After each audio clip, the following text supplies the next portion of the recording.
Good morning, everyone. Good morning, Peekskill. My name is Vanessa Agudelo, and I'm one of your Peekskill City Council members. Very excited to welcome you all to another week of our Peekskill Coronavirus Stakeholder Updates call. Now, the purpose of these calls is to create a space for community leaders to convene in a COVID-safe way with the intention of helping members of the public to understand and support efforts to respond to the coronavirus crisis by providing weekly updates from key agencies, including ways we can all pitch in and lessen each other's burden. So now these calls do happen on a weekly basis every Thursday at 9:30 a.m. We live stream these calls on our City of Peekskill Facebook page. Some of you are tuning in now, and I do urge you all to please share these videos, share them in group pages, share them on your timeline. We want to make sure that all the information that's being exchanged here by our community leaders is reaching as many people, reaching as many of our residents as possible. And after these calls are over, we will publish them on our City of Peekskill webpage, as well as broadcast them on our government channel throughout the week. Every week we will be rotating stakeholders to give the public the ability to hear from a variety of agencies as well as from different departments here at City Hall. But today we will be hearing from Dr. Higgins from the New York Presbyterian Hospital, Dr. David Mauricio and Dr. Mary Foster from the Peekskill City School District, Woodside Principal Rebecca Aviles Rodriguez, Cynthia Knox from Caring for the Hungry and Homeless of Peekskill, Louis Picani from the Teamsters Union IBT Local 456, and our Peekskill City Building Inspector, Nicholas Desiri. Before we get started with our updates, I do want to hand it over to our mayor to open us up with some welcoming remarks. Mayor? Sorry about that, couldn't unmute myself. Good morning, everyone. Good morning once again. I just want to say to all of you that are on this call, thank you for joining us this morning. These calls have been very informative to the community. They've been circulating throughout the entire social media aspect, and they're also on our city website and government channel. The information that you all provide us is very, very helpful. So I look forward to hearing what you all have to say. I thank Councilperson Agudelo as well as our city manager, Andy Stewart, who has been working diligently to get information out to the community, which has been, it's been fun working with you all. So today is another great day for more information, and we encourage people not only today, but in the future, for more information on what the city is doing, please check out the city website. Please check out our city social media page. And for those of you who do not use the internet or have Wi-Fi, the government channel is updated as well. We try to update it as often as possible, almost daily, with the new information that we get every day, especially during this crisis of the COVID-19. So for all of you that woke up this morning and took time out of your day to be here, I sincerely thank you from the bottom of my heart, and I look forward to hearing more from you. Thank you so much, Mayor, and thank you so much for being on these calls every Thursday as well. We really appreciate that. So first up, we have Dr. Higgins from the New York Presbyterian Hospital. Dr. Higgins, thank you so much for joining us. We really appreciate it. My pleasure. Good morning, Peekskill, and thank you, Mayor Rainey, Councilperson Agudelo, and Mr. Stewart for having me Zoom with you guys this morning. And I think you do more Zoom meetings than I do. I tuned into Colin Smith's meeting last night with the mayor, Mr. Stewart, which was very good, by the way. So thank you for that.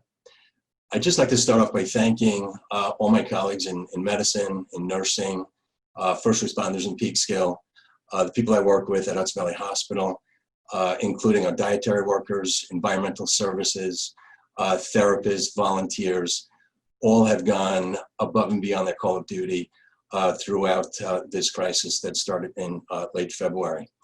I'd also like to thank the citizens of Peekskill who've been incredibly supportive to us on the front line at NYP. So thank you for that. I'm proud to be part of an organization that places the health and safety of our patients and our employees as their top priority. What's also been helpful and reassuring, and not too dissimilar with what you're doing today, with the mayor and the city council, is the consistent communication that I've seen throughout this crisis, not only by your leadership, but by my New York Presbyterian leadership. It's been very helpful and reassuring.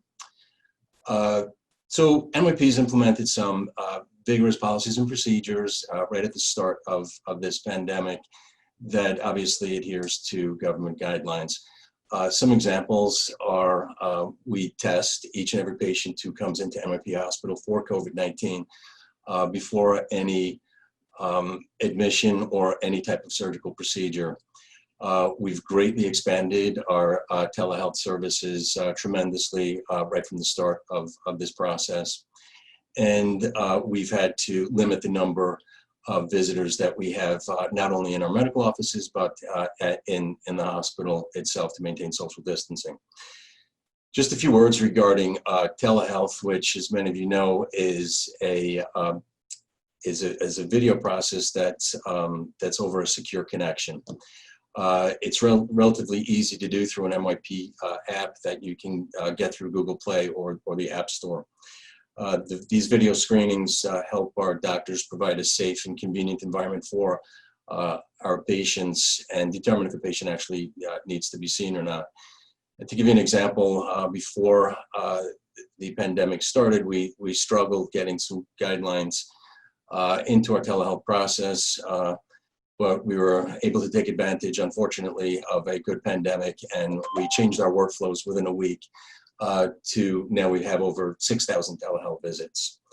One important aspect of those telehealth visits was following up on a 24/7 basis all patients who presented to our emergency department and the hospital, where we telehealth them when they were discharged, which has been really helpful to the patients, and it really proved how valuable the telehealth process is, and we certainly want to continue to keep that going.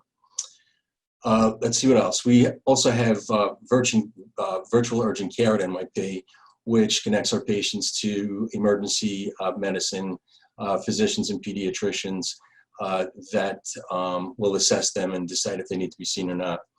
And I'd just like to touch upon a couple of things regarding COVID-19 that I think is important for our neighbors in Peekskill. First of all, social distancing and the wearing of masks is, as you know, and I've heard this time and again on these conferences, have reduced the number of new cases, which has been amazing. And I've seen my neighbors in Peekskill basically compliant with this process. And if not for anything, I think this will help mitigate that second large wave that we were anticipating this fall. So I hope that keeps going. One thing about COVID-19, if people think they've been exposed to COVID-19 or they have shortness of breath, fever, cough, it's important not to just show up at a public place of either an emergency department or a doctor's office, but to use the available telehealth that's available in all medical groups now, and have the physician and nurse practitioner assess them. Having done it myself, I can see you can assess somebody's appearance, you can assess their respiratory rate, you get a lot of information that we never thought was possible out of these telehealth visits. And oftentimes we can treat them in place at home, or if it becomes obvious that they're in distress, we bring them right in either to our offices or to the emergency department. Let's see what else. We have, NYP has a COVID hotline for frequently asked questions that's on our website. I'm happy to share that with you. And we also have a website that goes over questions about COVID and just general health. One thing I wanted to bring up today is, as I was driving here is, and this is sort of an aside, as the weather gets hotter, I notice people wearing these black masks, which really kind of just attracts and retains heat. So one of kind of a healthy tip I'd like to bring to this group is for people to get lighter color cotton masks, because the temperature in your face mask can really go up. So I think, masks are going to become a seasonal accessory like everything else. I think we're going to go into lighter colors for the summer and for everyone's comfort. So again, thank you for having me be here today. I'm proud to be a citizen of Peekskill, and I'm certainly proud to be part of NYP. So thank you. Thank you so much, Dr. Higgins, for being on this call and for giving that update. We really appreciate all the work that you've been doing, that all the staff at the New York Presbyterian Hospital have been doing. Though the hospital is right outside our city limits, it is our hospital, right? That is the hospital our residents use, and Absolutely. we really appreciate all the hard work that all the medical staff, all the staff in general, cleaning staff, all the folks there, security. It really is a community effort. So we appreciate you doing all the work to ensure that you're keeping our folks safe and taking as much precaution as possible.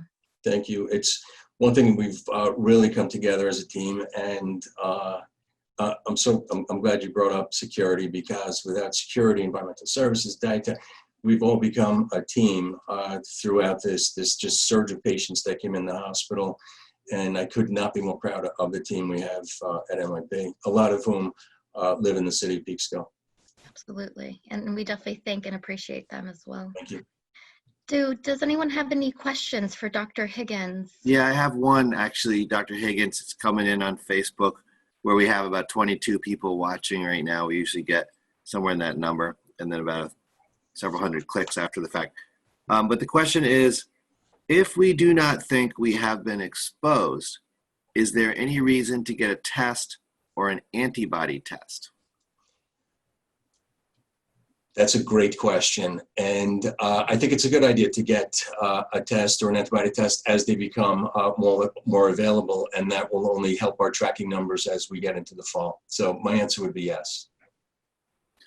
So just to clarify, it's primarily a question of providing information to public health policymakers, and less a question of your own personal well-being or behavior.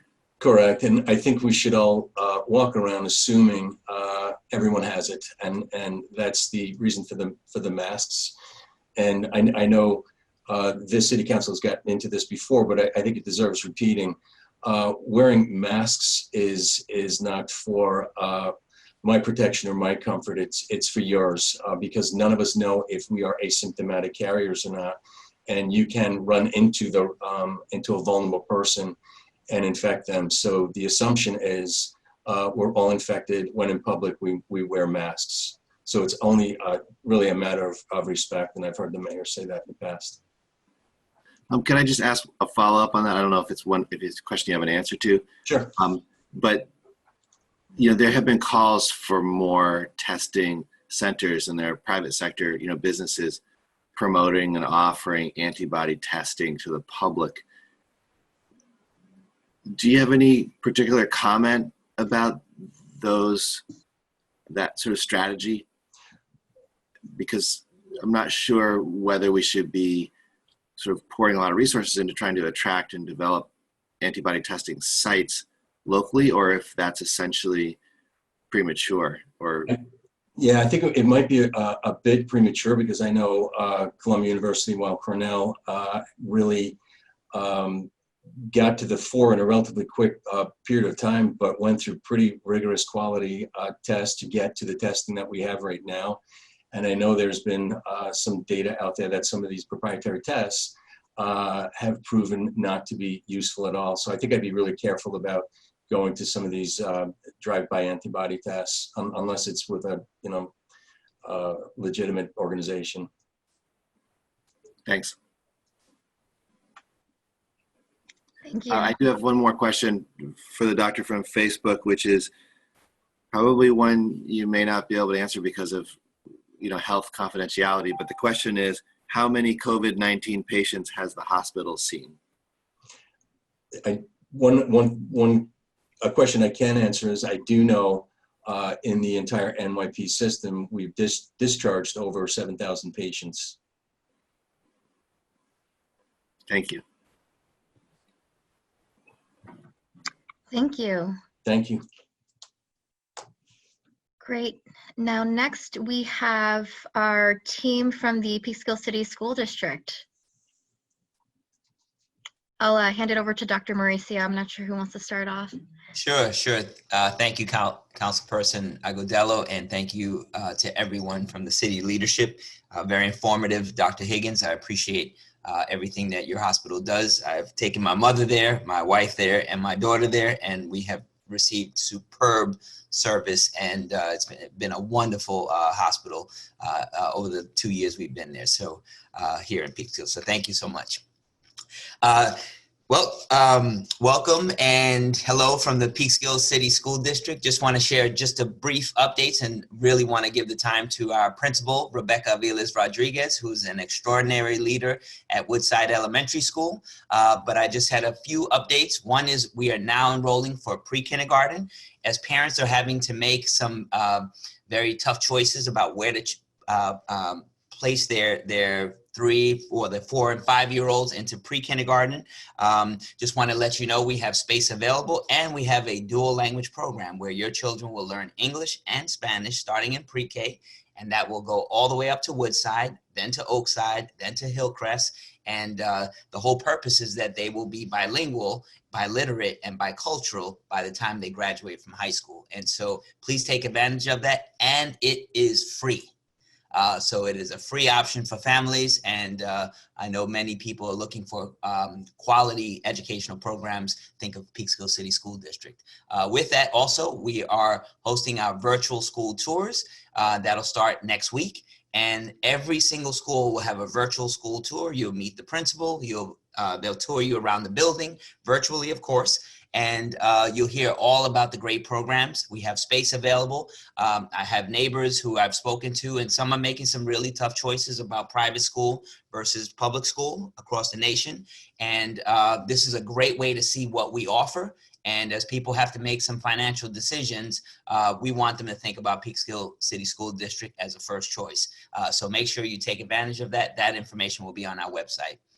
Reentry planning. So we know that the governor has canceled in-person summer school programming. We're having virtual summer programming led by Dr. Foster and her team, and also Mr. Callahan at the high school level and at the middle school level. But we are planning for September. We're not exactly sure whether we'll be full enrollment, meaning everyone is attending every day, all students and staff, whether we'll be partial in attendance, where half of the students attend every other day, the other half of the students attend every other day. We'll receive guidance from the governor on that, or whether we will be in a full virtual environment. I think what Dr. Higgins shared about people socially distancing, wearing their mask, will help us in September.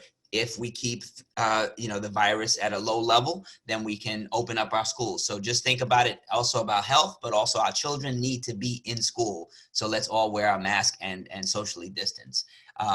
And the reentry planning meeting is a committee. We have stakeholders from parents and teachers and administrators. We'll be looking at everything from academics to facilities to healthcare in our schools, and all different types of aspects of schooling, preparing for one of those all three of those different scenarios. And lastly, we are planning a graduation weekend of ceremonies for our 2020 graduates who, as you know, have not had the graduation year that they thought they would have.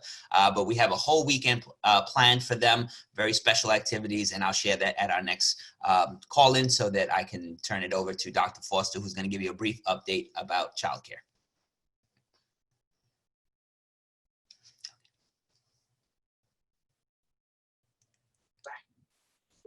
Sorry, I had a principal emergency. Hello, everyone. Hello, Peekskill. I have just a quick update, an exciting opportunity for essential care workers in Peekskill. We have a child care program run by Healthy Kids, which is a fully licensed child care program in New York State. And we've partnered with them, and they are housed at the Uriah Hill School. They would like to run a summer program. It is fee-based. However, it's a sliding scale, and they accept DSS as well. So if you would like more information about that, please contact me, Mary Foster. I'm on the district website. My number is 914-737-3300, extension 1542. You can find that on our website as well. and I can get you more information and send you the links to enroll your child if you're interested. I would recommend that you do this quickly, because Healthy Kids needs a fully enrolled program to run their summer program. So we hope that if you need that opportunity, many people are going back to work, that you avail yourself of it. It's for children from ages 4 through 12. Thank you. Okay, and now thank you, Dr. Foster, for running that program for our essential workers and first responders. So we really appreciate that. And now we're going to turn it over to Rebecca Aviles Rodriguez, who is a phenomenal principal, as I mentioned, at Woodside Elementary School. She joined the district when I joined the district, and I had the pleasure of interviewing her, and she wanted to be in this community, and so we're so happy to have her. So I'll turn it over to you, Ms. Aviles Rodriguez. Thank you, Dr. Mauricio, for that awesome introduction. Good morning, everybody. It is absolutely my delight to be part of this wonderful panel and to be able to address the Peekskill community. So this morning, I know we have limited time, but there's so much that I want to share. So I'm going to try to be as succinct as possible. First and foremost, I want to continue to encourage our parents to take advantage of the social media platforms that we have. We regularly post on Twitter and Facebook and on the Woodside Principal page weekly outreach messages to our kiddos and to our parents, giving them lots of updates and information about what's been happening during the week and about the educational program, and as well what we're doing to reach out to our kiddos. So please continue to do that. And I also want to remind everyone about our town hall. So our town hall is coming up this Monday, June 1st at 6:30. And as Dr. Mauricio and Dr. Foster mentioned, there'll be a virtual tour, and we'll be talking about the programs that we offer at Woodside. And it'll be a wonderful opportunity for you to ask questions and to be informed about what's up and coming. So as Dr. Mauricio mentioned, there's a lot of uncertainty, right, of what September will look like. But I do want to reassure everyone that we are planning and that we are excited about September, and we are waiting to welcome you. Let me talk a little bit about what we've been doing thus far. And again, I just want to continue to direct parents to please go to our teacher pages, go to the Woodside page. There is so much wonderful information there. And we have our Google slide presentations that are really robust and full of wonderful content-rich material. And we have worked very diligently to streamline those pages so that it's easy for our parents to navigate, easy for them to access the information. And I want to remind everyone that those links will remain active all throughout the summer. Okay, so none of that information is going away. So it's important that parents take time to orient themselves, to know where the links are, and know that they'll have access to that information all throughout the summer. You know, this has been really an unusual and historic, right, an extraordinary time that we've all been living. I don't think that any of us ever imagined, right, when we closed our doors on March 13th, that we would not be returning. And we miss our kids terribly. And we find ourselves in this unusual, uncomfortable space of trying to reach out to our kiddos. You know, kindergarten and first grade is such a tender grade. It's a grade where we embrace our kids, we hug them, we comfort them, we play with them. And so to find ourselves in this space where we cannot really physically reach out to them, we've tried to be as creative as possible in trying to create beautiful spaces to be able to regularly engage with them. So some of those things have been regular social hours. Every Friday, myself and Mrs. Liebert have a dedicated social hour for our kiddos, and we've seen more and more kids hopping on. But as this goes out to the Peekskill community, please, engage with us. There's a link that's sent out religiously every week to invite you to participate with us. Every Thursday, we have a little town hall, we call it a Q&A session for our parents, again, to maintain that open communication, to have that support for parents that are struggling, because now they are the teacher. They've always been the teacher, right? But now they are the primary teacher. So myself and Mrs. Liebert and other teachers are available for them every Thursday without fail to answer questions, to walk them through the links, the Google Slides, to, do some tech talk, because some parents really need that technical assistance and that support. And so that is available to them also every Thursday. So we hope that more and more parents will continue to hop on, right? I have created how would I call it, a focused daily message for our kiddos. So this past week, it was Mad Science. Every week, there's a different theme for kids to engage with me on a daily basis. And this coming week, I'll have some guests on, and the kids will actually lead the daily messages. So those are just some creative ways that we have, or spaces that we have carved out to be able to just keep our kids close and to keep them engaged. One of the things that I'm most proud about is back in December, when I addressed the Board of Education and I talked to them about our plan for the year, we began something called Rainbow Landings. And Rainbow Landings, the heart of why we created it was to teach our kids about kindness, right? It was an offshoot of our PBIS program, our Positive Behavioral Intervention Strategy program, right? And so it was an effort to authentically teach kids, what does it mean to be kind? What does that mean, right? We read them stories, we talk to them about being kind, but what does it really mean, right? So in September, we launched this idea of Rainbow Landings, where we took some of our kids and we planned a Rainbow Landing for our local police department. So we walked into the police department, and thank you to Chief Helmy for allowing us to come in quietly like little elves, and we set up a little breakfast for them, and cards and balloons for our local police department. And boy, did they love that. And our kids were so enthralled. They said, wow, look at what we did, right? Look at how we were able to express kindness to our local community. So lo and behold, here we are 3 or 4 months fast forward, and now the Rainbow Landings have turned to our community, right? So our teachers now are doing Rainbow Landings for our kids. So part of how we're doing that is we're doing it by lottery. So, because obviously we have over 550 kids, so we're doing about 20, 25 kids a week. And so by lottery, we pick those kiddos and we get in our cars and we get out to their homes and we leave a little gift by the door and we jump and shout outside their doors and let them know how much we miss them. And so that's been going on since the week after we closed. And our hope and our goal is that we're going to get to every single kiddo before we close our doors. And our teachers are so committed because they miss our kids so much, that we probably will continue all throughout the summer to do that, to reach out to them, because the social emotional well-being of our kids is very important. And what we found is that our kids really miss us too. And they need that interaction. They need to see us. They need to hear from us, and they need to know how much we love them and miss them. So it's been really wonderful. It's been difficult, but it's been wonderful to be able to be innovative, right? And there's always a silver lining that comes out of things that are a hardship.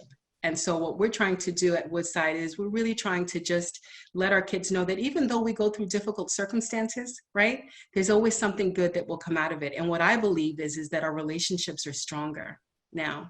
I speak to parents more now, I think, virtually than I did in the school building, because there's that constant need for myself as well to stay connected. And I think there's so much value, right, to be learned from this set of circumstances. And I believe that as a school district, we're going to come out stronger and we're going to come out closer. And isn't that really the core and the beauty of education, right? That in the end, it makes us better citizens. And I know Mayor Rainey, you would agree with that. It makes us better citizens, right? And it breeds a dedication to life and to relationship. So I want to close by continuing to encourage our parents to please go onto the web pages, to please use the social media platforms to stay connected with us, because we want to hear from you. And I hope to see all of you at our town hall. Councilperson, now you know why we hired her. She's awesome. And Yeah. the kids love her, the parents love her, the mayor loves her, the teachers love her. And so thank you for all you do, Mrs. Rodriguez. And I got one of those rainbow landings on my birthday and walked into my office, and it had rainbows and chocolate and all this glitter, and it brightened up my day. So I appreciate it. We'll turn it back over to you, Councilperson. Thank you. And thank you so much for sharing that. That's what a beautiful program. And and let me just say, I'm so proud of our Peekskill City School District. There's just so much passion emanating from each and every one of you when you speak about the programs and services that you're offering our youth in our community. So we are very lucky to have you in those positions, leading us, leading our educational programs and efforts, and just leading our youth. So we really appreciate all the hard work you're doing. Thank you so much, Principal Aviles Rodriguez, for everything you're doing in Woodside. I love the Rainbow Landing, and I'm sure the kids are really loving it too. I had no idea that was going on, and that's so beautiful and such a way to really raise spirits, because I know folks are probably feeling really lonely right about now. Yeah, so if you want to see it, it's on the Peekskill Facebook. Okay. And it's on my Twitter feed, and I know Dr. Mauricio and Dr. Foster also have it on their Twitter feed, so please go see it. It is wonderful to see. Great, thank you. Do we have any questions from anyone from the Peekskill School District? Okay, I actually did have a question for Dr. Mary Foster about the program this summer. You said that is there a limit of how many kids you can take in the program? So they have a 10 child ratio to 1 adult. Okay. But right now we have plenty of space. Yeah. So if we were to get a very large enrollment, they would hire more, healthy kids would hire more staff. So it's pretty open right now. We have a very small enrollment, modest enrollment. And of course they cannot run a summer program unless they have, 5 to 10 kids. They would probably do it for that many, but yeah. So we would, if people need it, right? If you need it, we have it, we're available. Please contact me. Great, thank you. Any other questions from folks on the phone or anyone online? I'm seeing our city manager saying no. All right, well, thank you all for being here on this call this morning. We really appreciate, again, all the hard work you're doing. Next up, we have Cynthia Knox from Caring for the Hungry and Homeless of Peekskill. Good morning. Thank you, Councilmember Agudelo. Good morning. I just want to say, after listening to everything that's happening at the school, that I've lived in Peekskill for 26 years, and what's happening at the school district is just so creative and so energetic, and just thank you so much. And to be doing all this creative work during this time of pandemic, in addition to what you're already doing, it's really extraordinary. So thank you. Really builds our community up. So thank you for the opportunity to be here and update folks about what's happening with Caring for the Hungry and Homeless of Peekskill. I'm going to do a brief update about Jan Peek House and then about Fred's Pantry. Councilperson Agudelo is going to be kind enough to put some slides up, as I'm a little bit technologically challenged. So I'll give you the high sign when that's the time. So as most people on this and watching are aware, we're a small shelter. During COVID-19, we're still accepting residents, but we have reduced the number of residents to ensure that we can do proper social distancing and for the safety of residents and staff. Currently, we have approximately 20 people staying with us. The residents have been extremely cooperative in their willingness to follow sanitizing protocols, health screenings, and to wear masks. It's just so hard to wrap your mind around thinking about wearing a mask in your home. And that's what our residents do, because it's a congregate facility and we want to keep people safe. To my knowledge, we're the only shelter in the county where there has not been COVID-19, and we're doing everything we can to maximize that. A concern that many of us here and throughout the community have is that once the moratorium is lifted on evictions, we're going to see a spike in evictions. And evictions, of course, is a driver of homelessness. And we know that there are many, many hardworking men and women who do not have the income to pay their rent due to job losses, and they will be at increased risk of homelessness. So there's no immediate solutions right now that we do X, Y, and Z and can eradicate that, but it's something that is very important to be addressing, because, you know, these are our, you know, mothers, fathers, brothers, uncles, et cetera, and part of our community. That is pretty much what's going on at Jan Peek House. The community has been incredibly supportive. We have people still cooking meals for our residents, and they drop them off downstairs. We're closed to visitors, again, to mitigate the spread of COVID-19. And that's pretty much what's happening. Steady, you know, steady course. Does anybody have any questions about the shelter? Yes. Good morning, Cynthia. How are you? Good morning. I'm fine. How are you, Mayor Rainey? Not too bad at all. So you said that the Jan Peek House is the only shelter that hasn't had any positive tested residents. Is that what you said? That's correct. We had one staff person who was working remotely, not working at the shelter, who tested positive and fortunately is completely recovered. But we have not had any on-site shelter staff or any residents who have been positive for COVID-19. That is awesome. How are you guys doing with sanitizer and masks? I believe the city still has, and Andy, correct me if I'm wrong, but I believe the city still has a few cases of sanitizer left that the county distributed to us a few weeks back. You guys have been great, and we really, really appreciate the support. We've been getting the sanitizer and masks when we need them, and I think we're okay right now, but I know that if I reach out to Andy and say, you know, we're out of sanitizer, about to run out, then that we get it. And the community has also been sewing a lot of masks for us, which is fantastic. So as Dr. Higgins referenced, you know, masks are becoming a fashion statement now. So it's wonderful to see all these different sewn masks and people's different styles.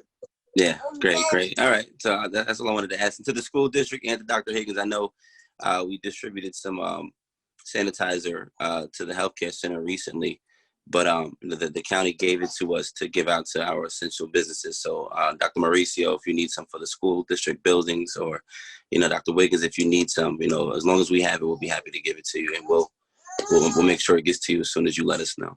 And that for you too, of course, Cynthia. Thank you. Very, very much appreciate the support. Thank you.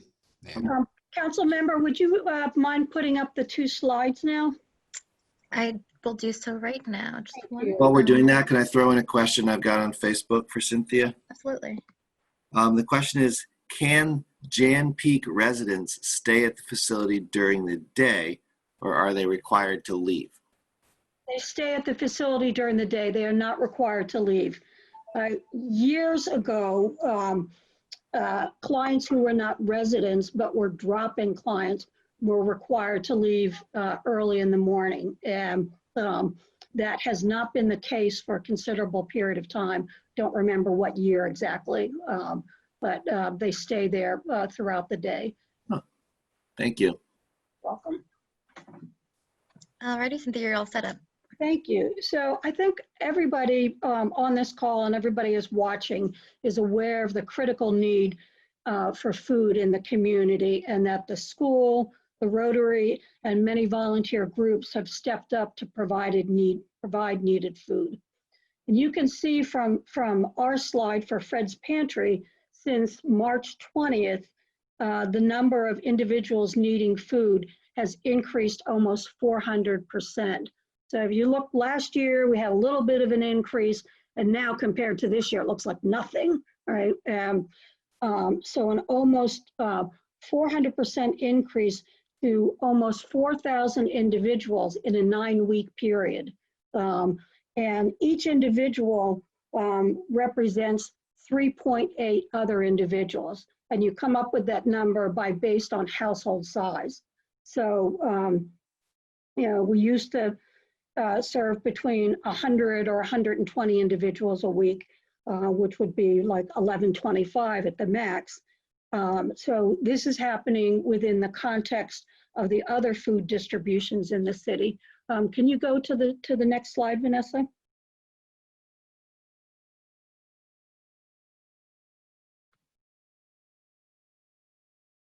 I believe that's the next slide. Can you go back to the first one then? Let me see if I did them out of order. It's this one and this one. Family member total by week? Yeah, yeah. I think they might have been reversed. Oh, so the household total. Yeah, exactly.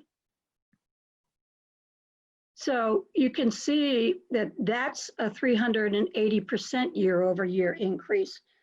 So these are staggering numbers in addition to what is already happening from the other efforts.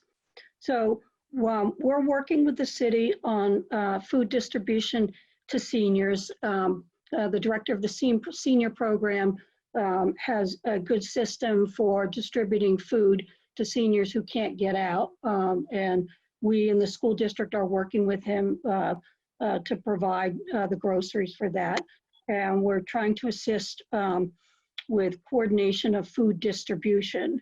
And we hope to be able to work with all the organizations doing this essential work to figure out how we can sustain it for 14 to 18 months, because those are the predictions for how long that we're going to be having this high need for critical food services. So those are the two primary issues that we're working on right now, and we're doing it in community with other organizations in the city. And as Ms. Rodriguez was referencing earlier, it really is, there are silver linings that come out of horrible things like pandemics, and one of them is the gathering of the community to address these incredible needs. Absolutely. Well, thank you so much, Cynthia, for sharing that with us. Let me stop the share. And we really appreciate all the hard work that you and your team at CHOP and Fred's Pantry have been doing to ensure that our community, our most vulnerable among us in our community are being fed and receiving the resources that they need. So we appreciate all your hard work on that and working with us to collaborate on how we can be better and more efficient in our food distribution coordination efforts as well. So we appreciate that. Do we have any questions for Ms. Knox?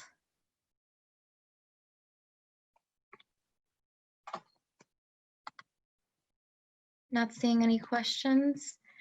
Alrighty, well, thank you again so much, Cynthia, for being on our call this morning. Next up, we have Louis Picani from the Teamsters Union, Local 456. Louis, thank you so much for joining us this morning. Thank you, Councilmember Agudello, and thank you for the city officials for allowing you to host this. First of all, I'm honored to be part of this panel. You put together such a dynamite panel. I enjoyed just watching it and listening to you. It was great. So thank you for that. Teamsters Local 456, we represent approximately 4,000 members throughout Westchester, Putnam, and Dutchess counties. We represent the DPW essential service workers in the city of Peekskill, along with the white collar workers. We have 42 municipalities, along with construction, lumber yards, oil delivery, security officers in Indian Point. We represent the attorneys for the county of Westchester. We represent forensic scientists. So we're not just truck drivers. We're actually your community, we're your neighbors. So this is actually taking a big impact on us. And I just want to say that I think this brought out that every worker is essential. Whether it's, no matter what you do, you're part of a whole package. Whether you're a grocery worker or a gas station attendant, a firefighter, a police officer, a sanitation worker, you're very important. You really do, because not one person, not one career could make this work. We all have to be in this together. So I think that is good, because I think it taught people that we have to treat all workers with respect and dignity. And that's something organized labor tries to bring to the forefront, that, you know, we are people, we're your neighbors, but, you know, we should be respected. So I think that was a positive thing that came out of this virus. Has it impacted us tremendously. In the construction field, the governor just released us to start back that way, which is good. Our lumber yards, and you have two of our lumber yards that we represent right in Peekskill, they were impacted because a lot of people with the construction, if you're not a handy person, you cannot do the work yourself, you depend on other people, you're not allowed into the homes now. So they're taking a financial impact. So especially now since Peekskill, you know, when things start lightening up, let's shop locally. Let's go to the stores and the businesses that are right in your community, and help them out. So that's important. City's been good with giving us the PPE that we need, you know, to do our job safely. And with people being quarantined and staying home, sanitation, you know, people don't realize how important they are, because you put your trash to the curb, you come home from work and it's gone. You don't think of it, right? But now with everybody being quarantined, those who have the virus, you're putting, you know, your tissues, your waste products, anything you have in the trash, putting it to the curb. And now the sanitation workers have to pick that up. So, you know, they don't have a chance. They are essential. They don't have the opportunities to work from home.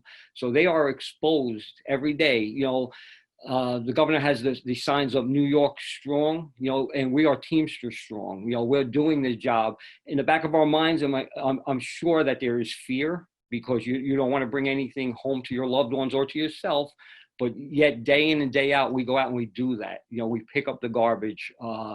And we serve the residents the best we can. And, you know, we're proud to work in Peekskill. We're proud of our jobs. And I think out of the 42 municipalities that we have, you have a great staff. You have great workers. You know, to Teamsters, we've been involved from day one with this shutdown and this crisis. We reached out to the governor's office and to the county executive to say, look, we had to suspend our membership meetings. So we said, look, we have a tremendous union hall. You could utilize that for, you know, whether it's for the National Guard, for the hospitals, testing, whatever's needed, we were available. And when we put that out there, Senator Biaggi actually reached out and says, look, you know, we need trucks. Can you help us deliver foods? So, you know, we were right there. Boom, we got trucks, and we delivered over a few thousand meals to those in need. So, you know, we're always available to help, you know, those, because like I said, we're not on, you know, organized labor. Sometimes people look at us differently, but, you know, we're you. We are you. We are your community. So, and we want to help any way we can. We do want to help. But I just want to say, though, too, with everybody wearing masks and gloves outside, please make sure you don't just throw them out on the street. You know, use the waste baskets that are provided, put them away, throw them away properly, because if you do have that virus, we don't want to be exposed to it, you know. So we'll do the best we can, but I'm reaching out to everybody, not just Peekskill, you know, make sure that you do the right thing when you're discarding your masks and gloves. Every aspect that we do, whether it's the sanitation workers, cleaning the parks, the water, it's something you need daily. It's daily. So, you know, we have always been essential. My biggest fear right now is with, and I don't want to finger point whether it's Washington, it's our local government, is layoffs. We cannot as a society say, look, you have to protect us. You have to pick up that garbage. You have to do this, do that. You cannot say protect us. And then when we're looking for a dollar, say, thank you for your help, but we don't need you any longer. That will crush people. We cannot do that. We should start thinking right now how we're going to avoid that if it does come to fruition, because no human being should be treated like that. Go on the front, you know, you're essential. We need you, but thank you. We cannot have that. So, you know, this is something that should be not waiting for later, because we don't know what's going to happen. I know the governor met with the president yesterday. is money going to flow? I don't know how much can come our way, but it is so important. So those that are listening, reach out to all of your elected officials, no matter where they are, from Washington to the state to local, and say, let's secure money to keep the teachers, the firefighters, no matter what you do, let's keep them employed because they are so important to society. And what we do, we just try to build a middle class, and that's what unions do, all unions, it's just a middle class. None of us get rich, we just get by. We're just like everybody else, no matter what field you're in, we pay our bills, and hopefully could just support our families in a right way. So we're here. If you ever need anything, we're just a phone call away. Our business agent, Roger Toronto's in Peekskill a lot, we'll listen. And what we did when this crisis first hit also for the municipalities, we didn't want to go and start negotiating the impact. So what we said, okay, look, you can change the terms and conditions of what we're doing now, but when this virus and this crisis is over, we revert back to normal. We don't want this to be, well, you let us do it now, and now we're going to continue to do that. No, we were right there saying, look, no need to negotiate. We are going to partner with every community to make sure our residents are safe. And that's what we did. And that's what we did. And I'm so proud of the members that we have working in Peekskill and all the other municipalities, because they do make every community, thrive. So thank you for giving me this opportunity, to speak, because I'm going to watch you next Thursday. So thank you. Great. Thank you so much, Louis, for being on our call and for sharing those remarks. And I'm so glad we gained another viewer for our weekly calls. And I just want to say really a big thank you to you and the Teamsters for all the hard work you've been doing and how you've been pitching in to help our community during these times. Or we are a huge friend of organized labor. I feel that deeply. I'm sure my colleagues also feel that. And we, especially now, we're seeing how it is our workers who are really holding the fabric of our society together, right? Folks who are willing to put their health at risk, put their families at risk, their households, just to continue to provide services or city services, or to go to the restaurant, or to continue building important or vital construction that can't be stopped currently. And these are all the services that we need to deem as essential, not just for as a show of appreciation, but really put our money where our mouth is, and ensure that folks are being well compensated, and that they're being protected, and that we continue to advocate, because I think you brought up a really good point. Localities are going to be hit hard by the pandemic this year, right? We're seeing that the governor is planning on making a number of cuts to public education, to social services, to municipalities, and we need to do everything we can to advocate to ensure that there are new revenue sources being created, because they're out there, right? And to ensure that that money is coming down to the folks who are holding the fort down, and that is our workers, that is our teachers, our essential workers, city staff. So we really appreciate all your hard work and really appreciate you being on this call today. Thank you. I have one more comment. As developers are starting to come into Peekskill, because you're so important right now. I mean, the governor gave a lot of money now. As the developers are coming in, we should ensure that organized labor is part of that to build, because there's so many people unemployed now. We could keep our local workforce working. We offered the city of Peekskill, along with other municipalities, a pre-apprentice program. If you enter into project labor agreements, we could get community people. Now we always use the children, because if you don't go to college, here's an avenue. But right now we have every age group struggling, needing work. So as developers are coming into our communities, you could say, look, we want to keep our money in our community, hire local, hire union. We could, first of all, the governor just talked to the president yesterday, said the Tappan Zee Bridge, one project, built on time, ahead of time actually, and under budget. That's what we do, and it's built correctly. You don't have to go back and rebuild and fix what some of these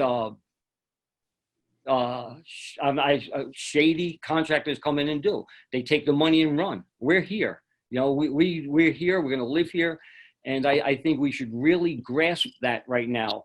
We've had talks on it, but now we say, now is an opportunity. Let's move forward, hire local, hire union, and build it right.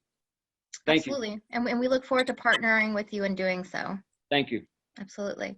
Do we have any questions from folks on the phone or on the online? Yeah, so first of all, Louis and I have gotten to know each other, and I appreciate that, and his role is very much appreciated. In fact, we've had to iron out, a lot of times people look at the bigger issues of salaries, health benefits, overall cost, and what that means to taxpayers, and that's the balance in providing public services.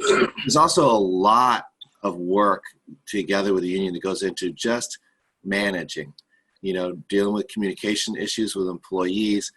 During the COVID crisis, we've had to shift around a lot to keep people safe, and often that can result in confusion.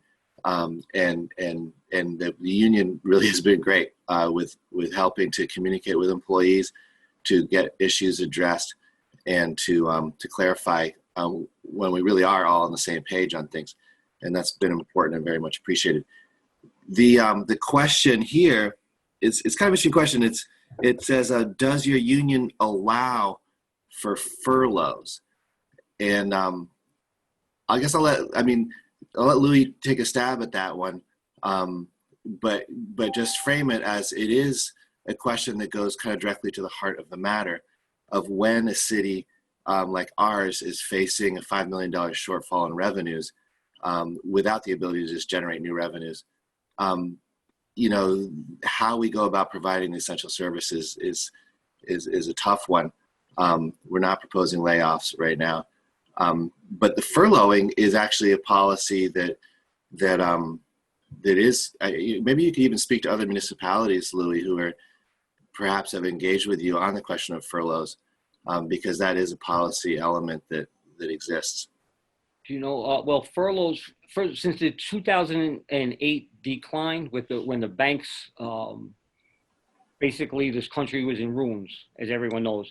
City of Peekskill was one of the cities that cut to the bare bone, along with mostly all the other municipalities. There is no more fat to trim as far as workforce. I know with our white collar workers, they were actually crippled in the city of Peekskill. It was, and honestly, I feel a lot of the cuts were unnecessary. So I just want to clarify, because that wasn't the question. I'm getting to where I am. So okay, so furloughs are not a layoff. They're unpaid leave. I know what it is, but that's what I was getting at. If you furlough people now, you're going to actually hurt the residents, because you're working bare knuckled now. You will not be able to perform or give the residents of the city of Peekskill or whatever other municipality the quality of life products that they need. So, it sounds great in concept, but the residents will suffer. Believe me, they will suffer, because you don't have the man or women power now to perform the functions necessary. So, because by not having people on the streets, the services cannot be performed. Right. So I think the answer to that question is that no, Louis opposes furloughs. But to clarify where the authorization lies, I believe that furloughs are at the discretion of management as a way of handling fiscal crises without having to lay people off. I believe it's but also want to be careful, Louis. I want to be careful here not to get into some sort of a negotiation or debate with you, because I really do appreciate the things. I appreciate it. No, it's definitely not negotiable, right? Not negotiable, but I feel furloughs are negotiable. But that's for another, I guess, conversation. Absolutely. Thank you. Thank you, Louis. Thank you. And are those all the questions, Sandy? Great. Well, thank you, Louis, so much for joining us this morning, and we look forward to having you watching next week. Thank you. Now, last but absolutely not least, we have our Peekskill City Building Inspector who is joining us this morning, Nicholas Ciceri. Mrs. Ciceri, thank you so much for joining us this morning. Good morning. Good morning to everyone. Thank you, Councilwoman, and the Mayor, and everybody for having us or having me here. It's kind of last minute, so I don't really have much to say, except that The building department is here. We have not shut down. We've worked through this pandemic, through these times. My staff has been here nonstop. I commend them for the hard work that they've been doing. It hasn't been easy at times. That being said, I know you're very aware that the building department's working with the BID and the IDA and the local business owners in helping them get ready to reopen when that time comes. We've taken that on. We've been out there educating ourselves, educating the public, so that we can provide that essential service and provide to make sure that all these best practices that are coming down they're being done by everybody. So that promotes the safety, not just my staff, but fellow employees in the city and everybody that lives and visits the city as well. That being said, we know that phase 1 is opened up. It's been open and running for a couple of days. That include our construction industry, our manufacturing industry, agricultural, fishing, and some small retail, which will allow the curbside and the takeout delivery to continue. We've been working with everybody to get them to that point. The construction industry took off running on Tuesday. I probably had about 50 phone calls Tuesday morning about, can we go to work? Can we go to work? There's a lot of requirements for the construction industry to get working again. And that's not mandates that we even have put into effect. It's what the state has. I've updated our webpage to that effect, and the link for all the requirements are there. As we send out new permits and revisit our older permits, we're ensuring that these COVID-19 mandatory requirements are being followed, because it protects not just us as building inspectors, but it protects the homeowners and the businesses. It keeps everybody safe and everybody moving forward. So that's been a huge undertaking that we've been doing. But I think one of the biggest things that we've been doing is not just learning ourselves, but educating the public on what has to be done and what we can do to move everybody forward. So that's pretty much it in a nutshell. You can visit the City Peekskill's website, and our building department page is on there. I update it pretty regularly with as much information as I can to get the homeowners, the contractors, businesses, the information that I can. So that's pretty much it.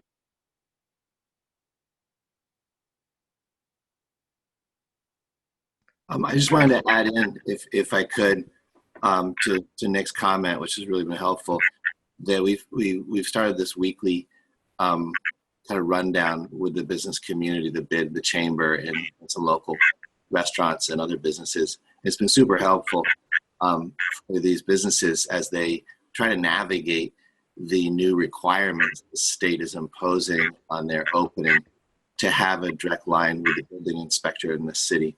Both for compliance purposes, to understand what's their requirements, and so that the city can hear the creative proposals coming forth. For example, new ways of using our sidewalk streets and other ways to create opportunity for business that can only operate with greater social distancing. So this is a process that I think is promising for the city. The building department is right in the middle of that, along with our economic development specialist, Matt Rudikoff, trying to make sure that the private sector reopening, which in some cases has nothing to do with city operations. People are working on their banking, they're working on their employee training, they're working on interior, putting up sneeze guards and other kind of stuff that are required by the state. But to the extent that these issues come to the city, we really want to make sure we're there. The closure of Restaurant Row, the street, and opening that up for a pedestrian, we want to get that right. The farmers market, the closure of Bank Street, having that operating starting on June 6th, which is really exciting. All of this requires attention, both from the building department and from the public works, and for our legal team and others to make sure it works right. And Nick's role in that, in the building department, So often businesses, they're worried that they're just going to get hit with a bunch of red tape. In fact, what happens when they pick up the phone and call Nick or his colleagues is they basically say, "How can we help you?" And it's sometimes the issues are complex and they're not easy. They can be hard with no easy answers. But it helps when people are working together on the same page. So I just wanted to say that that's our approach, and it's helpful to have folks like Nick working on that on a daily basis. Thank you so much, Andy, and thank you so much, Nick, for all your work as building inspector with the building department and for your collaborative efforts with our business community. We really appreciate it. Just one quick question from the Facebook. Is your department responsible for verifying businesses that are open in Peekskill as part of essential services in phase 1? I mean, the department has a role, and I want Nick to respond to that. But the businesses themselves are letting their customers know kind of how and when they're open, and the chamber and the business improvement district are the best place to go to get really updated information as to what businesses are doing. But what is the role of the building department as far as sort of overseeing this? Nick, if you want to speak to that briefly. Well, what we've been doing is, as long as the governor and the region has allowed that particular business to open, it doesn't matter if it's non-essential or essential, that designation is pretty much going away. If your business is allowed to open, and you can go onto the New York State government webpage to find out if you're allowed to open or not.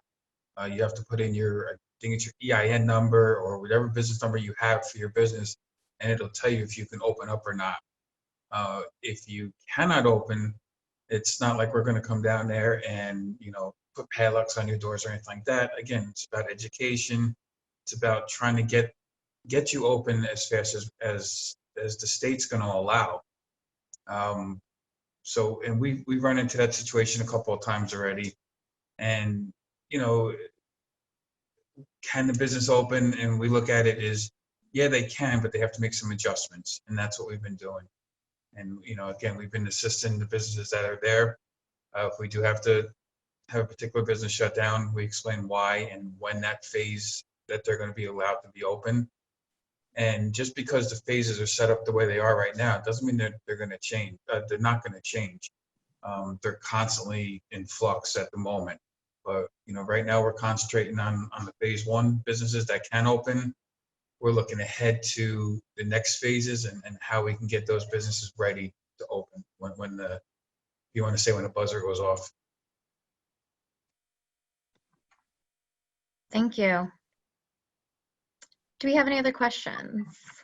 No. All right. Well, thank you again, all of you, for being on this call this morning. I'm going to hand it over to our mayor to close us up.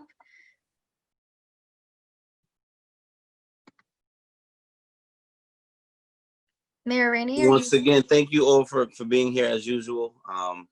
The information that you provided is very helpful, and it helps the community get through these challenging times.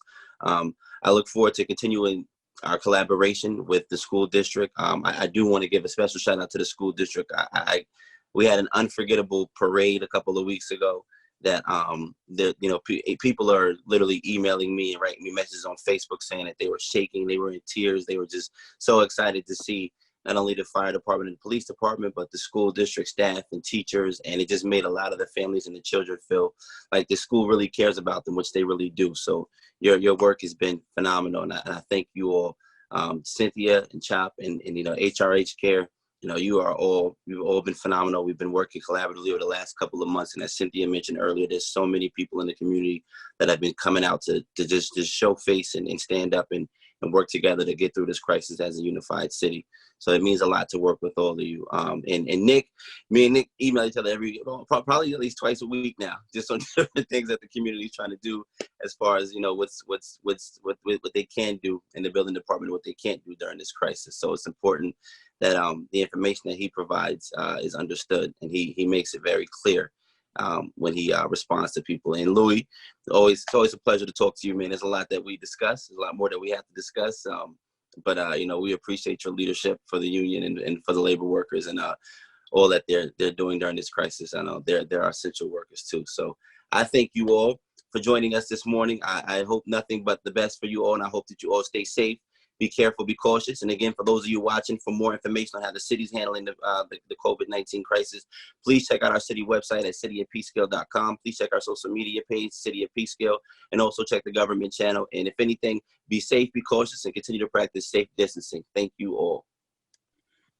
Thank you so much, Mayor. And with that, thank you all so much for being on this call. I hope you all have a wonderful Thursday and see you all next week. Bye-bye. Have a great day, everyone. Bye.